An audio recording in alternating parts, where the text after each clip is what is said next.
Donc moi je suis Laura Young, je dirige le développement de la conciergerie solidaire en Lorraine pour le groupe Valo.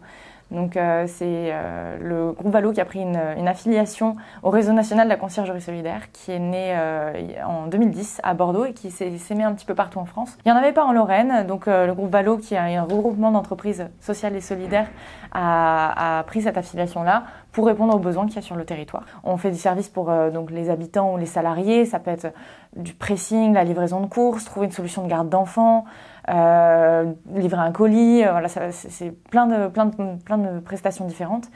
Et on fait aussi donc des services pour les entreprises, s'il faut gérer des salles, apporter des paniers de légumes ou de fruits. Légumes, c'est plutôt pour les salariés. Mettre des paniers de fruits, gérer les stocks de café, etc. Et il y a aussi tout un volet animation.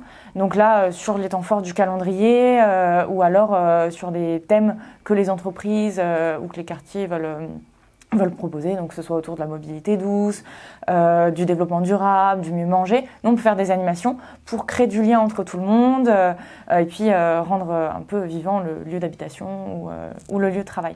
On est parti à la rencontre des habitants, passer un moment commun, parler avec les habitants.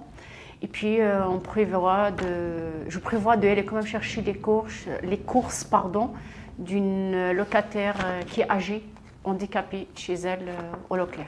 On essaie de leur proposer un moment de détente parce que, comme vous l'avez dit juste avant, c'est des moments où il y a des nuisances. Quand on est chez soi, qu'on entend les perceuses, marteaux-piqueurs, un peu de tout résonner dans l'appartement, c'est bien de se retrouver dans une bulle où les nuisances sont atténuées et faire du coloriage. C'est difficile de ne pas pouvoir répondre aux demandes de personnes qui ont des problématiques qui peuvent être urgentes et importantes parce qu'ils n'habitent pas dans les immeubles-là. Donc l'ambition, ce serait de pouvoir proposer de la conciergerie solidaire à tout l'ensemble des habitants de Borny.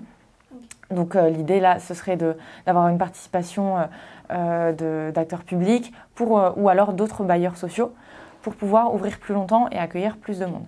Et le deuxième point, c'est qu'il va y avoir dans la cour intérieure des jardins partagés qui vont être faits, qui seront en gestion par la conciergerie. Donc ça, on a hâte de le faire, ça va être sympa de pouvoir gérer les potagers avec les habitants. Et ça, c'est potentiellement un point qu'on pourra, à la fin des travaux, garder. Parce que ces jardins-là, ils devront être animés pour pas que ça devienne une friche ou quoi. Donc, créer par exemple tous les mercredis, tous les samedis, des ateliers avec les habitants pour s'en occuper et former autour de la permaculture, la saisonnalité, etc. Et ça, c'est sûrement quelque chose qu'on pourra garder par la suite. On en a déjà discuté et on espère que ça se fera. On a 2 ans et demi pour voir, mais c'est vrai que c'est des choses qu'on a en tête, de pouvoir étendre à tout le quartier et de pouvoir se pérenniser après les 2 ans et demi.